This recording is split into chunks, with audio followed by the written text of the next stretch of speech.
Welcome to Moments of Clarity with Tiffany Werner, licensed mental health counselor in the state of Florida. Moments of Clarity's mission is to educate and end the stigma on mental health through the inspirational stories of our exceptional guests. You can join in the show by calling Tiffany toll-free at 866-826-1340 or on Facebook and Twitter at MOC with Tiffany. Now, here's Tiffany Werner. Hi, and thanks for listening. This is Moments of Clarity. My name is Tiffany Werner. I'm a licensed mental health counselor, and I'm your host. Today, we're going to be talking about post-traumatic stress and post-traumatic stress disorder, not only just in veterans, but everyone that has experienced a trauma could be diagnosed with PTSD. And my guests today, I've got two of them, and they're really awesome people. And it's Ray Asante and Lynn Perrando. And Ray is a U.S. Army veteran, and he is an entrepreneur in the bicycle industry. And after leaving the military and not being able to find a job opportunity that fits his age and skill set, he and his friend Lynn formed IRT Wheels and later 2.0 USA. And through the new company, he soon surrounded himself with entirely new group of veteran athletes. And as someone who's come and continuously battled PTSD, they both developed this wonderful project that we're going to get into. But with Ray, he's able to recognize symptoms in other. Lynn also speaks about PTSD and with different kind of from different effects. And it was he and Lynn that formed Project 2.0 Foundation, and I am so excited to welcome to Moments of Clarity, Ray Asante and Lynn Perrando. Hi, thank you. Thanks for having us. Good afternoon, everyone. And before I start, you guys, I want to say hi to Ed behind the glass. He's always here to help with the show and make sure it runs smoothly, so I want to give him some props. I want to warn you, if you hear the building shake. Thank you, Ed. Did you hear the building shake? No. We're testing missiles on the front lawn out there. Well, I mean, the city is digging up the sidewalk, so I just want you, because the building will shake. It will. You're not kidding. Patsy almost freaked out. I mean, it was in the last show. She was like, "What's going on? What's going on?" I'm like, I had to run outside and look because the building was shaking. They've got this big front end loader, and they're digging up the sidewalk. And first, they got to break it up first. So hopefully, we don't lose reception this time. The building's shaking, but we're on live radio, so bear with us. You guys would think you'd out in California with us. With earthquakes. They have earthquakes finally in Florida. Yes. No. So anyway, I really want to get into your story, you guys, and I'm so happy to have you on the show, and thank you so much for being here and sharing your journey. And who wants to start and talk about a little bit where you guys found your moment of clarity? And don't forget, I have a bell. Be aware of the bell. But how you guys met and started this whole entrepreneurial relationship? Well, yeah, I'll start this off. So I did 8 years in the military, and there was a point where I knew that I had to get out. One of the big indicators was my wife told me that I was going to be a dad, and one of the things I wanted to make sure. Oh, thank you. This was back in 2010, and I wanted to make sure that I didn't put my child through the same processes that a lot of children whose parents are deployed overseas, and give them that experience. So I decided to exit from the job I was doing and be this dad full time. And mind you not, I was 41 years old when I made that decision, and I thought, wow, I'm 41. I've got a degree in art, and that was from a long time ago. And I don't know what's new, and I don't know if I can even find a job with my skill set. And those are things you don't think about when you join the military. Right. When you're 17 or 18. You don't think, I'm going to have a family one day, and when I get out, this is what I'm going to do. So I decided, that I have a very big fondness for bicycles, so I formed a wheel company, and I had help with that. I met with Lynn, oddly enough, through a mutual friend of ours on Facebook, and she had a lot of business experience, and I didn't. And so over the course of time, picked her brain, and we decided, go Lynn. Let's just do this. Yeah, let's do this. And that's where she, you know, she came in, and I think one of the behind every strong man is a wise woman. Right? And I remind them every day. Yeah, in this case, sometimes too, right? So, right. Yeah. So we had this business that we were doing, and it was just through time that we realized, you know, when you get out of the military, I go to work in shorts and a t-shirt because I work with grease and I build wheels, and you don't know who was in the military. It's just there's with the exception of maybe tattoos, which seems to be the in thing. You know, the tattoos I have, you could never tell I was in the military unless you were in the military. And then we don't have a way of identifying each other. There's no secret handshake. And, you know, over time, I'd have customers come in and they'd be like, "Hey, I was in the military." And that's how the circle was formed. I thought that once I was out, and that was farther from the truth. And I think Lynn can give a little bit more of an angle of how we came to be here. Yeah.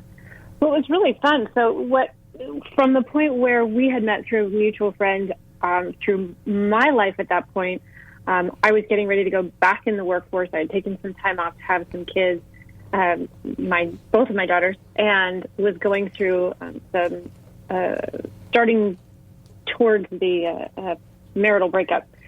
So I needed to get back in the workforce, and I needed something flexible, and I really wanted to do something different. I had spent my previous tenure had been in Silicon Valley and the software industry, and it is a high pace, high pressure, high anxiety, and it was not where I wanted to go back. No one likes that. I wanted to have the flex. No, I mean, it's fun when you're in it, and to have that adrenaline rush it's wonderful to be in it. When wanting to be able to focus more on my kids, I couldn't have the flexibility that I wanted to, or the sanity that I wanted to. For me, some people can do it. I couldn't. And so Ray and I had met, and he was asking me, how to scale the business, and this was IRT Wheels, and what kind of things to implement. And I had been through the startup environment. I'd been through the smaller companies that had been sold and bought out. I'd been through the smaller companies that had then grown into larger ones.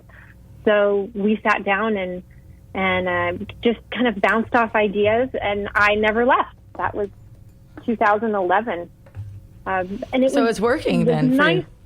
It worked great. It worked, and I'm up in the San Francisco Bay Area, and he's down in Los Angeles, and it works great having both locations. But what's really interesting for me is being integrated into the Armed Forces community. When you're working with a veteran and you see so many of them come in, you're very casual. They're such a wonderful group of people, absolute wonderful group of people. And I've never met a bad one. I mean, never met one that you couldn't go, but they're wonderful. And you talk with them, and it was so interesting over time, hearing so many of the same stories, having difficulty reintegrating back in, and on a that's nothing scale, new. No, exactly. And it was so, having gone through just trying to get back in the workforce myself after having some time off, I could really identify with what a lot of it they were talking about, obviously on a smaller scale, but I could really identify with it. And so hearing some of the stories of, what do I do, or how do I start? Or for us, we got so many questions on, how did you guys start a business? How did you know how to start a business? How did you know how to do this? And we worked with different organizations, being a company sponsor of different events, and it's a great community to get integrated in. And when you actually can figure out a way to help, because you hear about the same pains and it's just like for us coming up with a new product.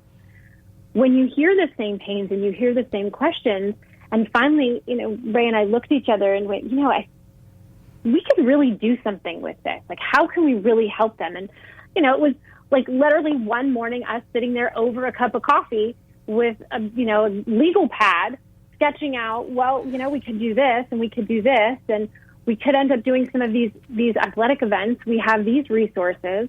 Okay, well, once everyone gets settled, where else can we go? And it kind of exploded. So that's typically how Ray and I work together, which is how we have two companies and now a foundation. Is we have a lot of morning conversations of, hey, I heard this. Where else could we go? And kind of that typical entrepreneurial brain that starts going of, well, what can we do with this pain, or what kind of a solution could we come up with? And it's 8 years now, two companies as a foundation. We just keep awesome. going, and it's fun.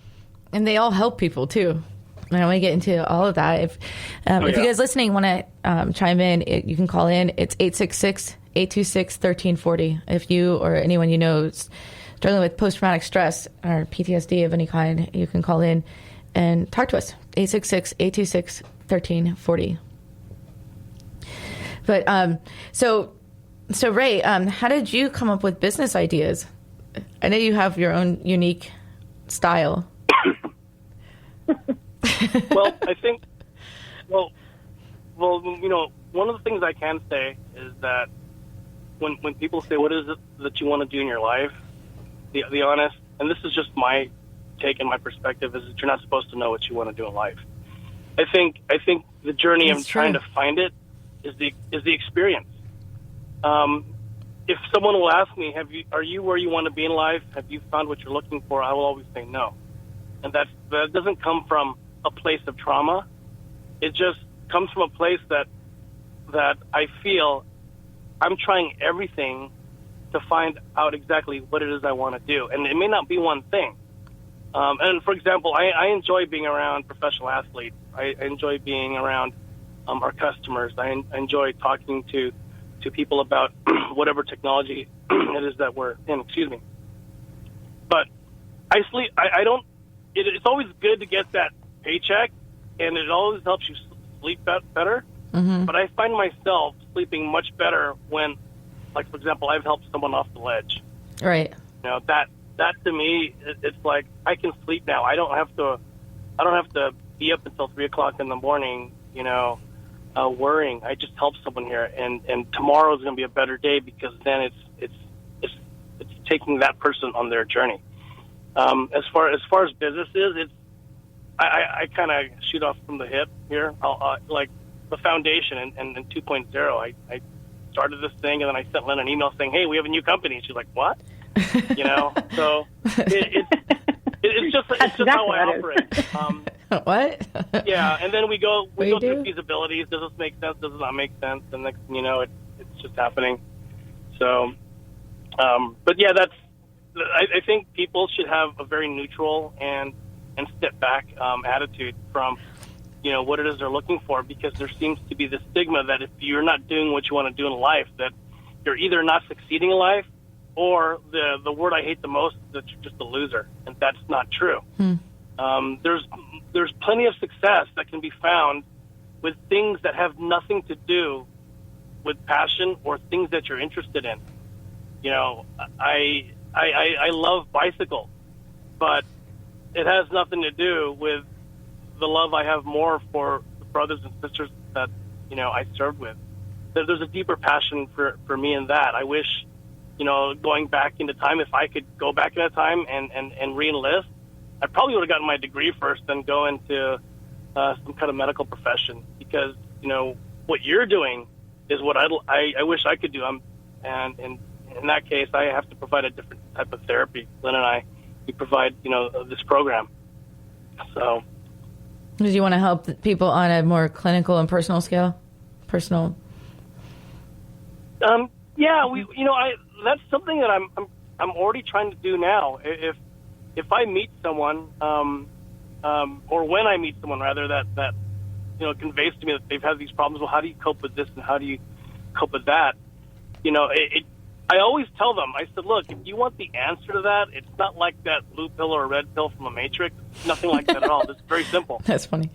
If you want to genuinely, find out what's going on with you, it comes down to first, and I know this sounds like a cliche, you have to be honest with yourself. And the reason it's not a cliche is because being honest with yourself is painful. You